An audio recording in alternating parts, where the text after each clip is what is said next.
Hello everyone! My name is Alice. I'm in 6th grade and I'm from Stella Gracia School, Pekanbaru. And in this video, I'm going to be telling you all a story originated from Riau, where I was born, titled Sungai Dodo. Let's get started, shall we? Once upon a time in the island of Batam, there lived an orphan named Ma Bongsu. Ma Bongsu was a kind and nice girl, but she was just as poor. So, to make a living, she worked as a servant for a woman named Makpia. Makpia was very evil and lazy. She often made Ma Bongsu work so hard and tirelessly each day and barely gave her enough to eat. Makpia had a daughter named Mayang. Mayang was the same age as Ma Bongsu, but was just as terrible as her mother.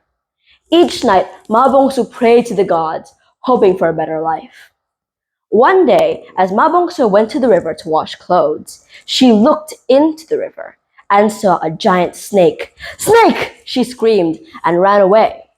But as she came to a halt, she looked inside. She realized that the snake wasn't there to attack her. It didn't do anything. She looked at the back of the snake and realized it had a really deep wound on its back and felt sympathy towards it. So she overcame her fear and brought the snake home. But that night, something magical happened. As the snake shed its skin and she burned the skin, the smoke flew out of the window and went to Singapore. The next day, pieces of gold appeared in her room.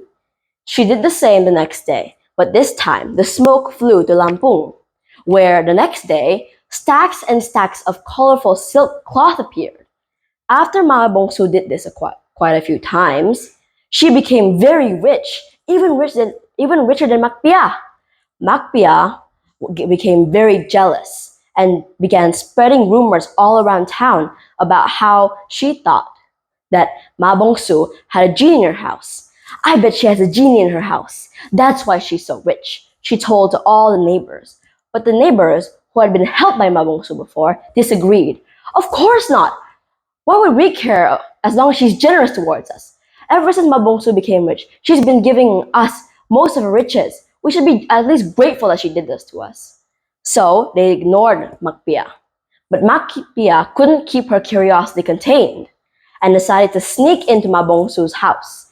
As she did, she looked inside Ma Bongsu's room and saw inside the snake was about to be healed and the snake's skin was burning to the window and the smoke went out through the window. She thought, "Ha ha ha ha ha. I can do that as well, and I'll become even richer than Ma Bongsu." The same day, she went to the river and grabbed an even larger snake, capturing it. She put it in Mayang's room. "Mother, why have you put such a big and scary snake in my room?" Mayang told her mother, Makpia. Makpia said, "Be quiet. This is the only way we could ever become as rich as Ma Bongsu, even richer." But that night, Mayang was bitten by the snake, which turned out to be venomous, and she died, leaving Makpia and her husband to only mourn her death, with no riches. The same night, Ma Bongsu was called by the snake that she had saved. In human language, he said, "Ma Bongsu, bring me back to the river where you first found me." Ma Bongsu said, "Who said that?" "It was me," the snake spoke again. "Please, bring me back to the river where you first found me. I have something to do." Ma Bongsu, who was still very shocked, brought him to the river and put him inside. As she did, the snake turned into a handsome prince. He spoke to her. "Ma Bongsu, I was cursed with a spell that turned me into a snake, and the only way I could ever be released from the spell was that someone with the purest of hearts would break it. And it was you, Ma Bongsu. You're so kind and generous.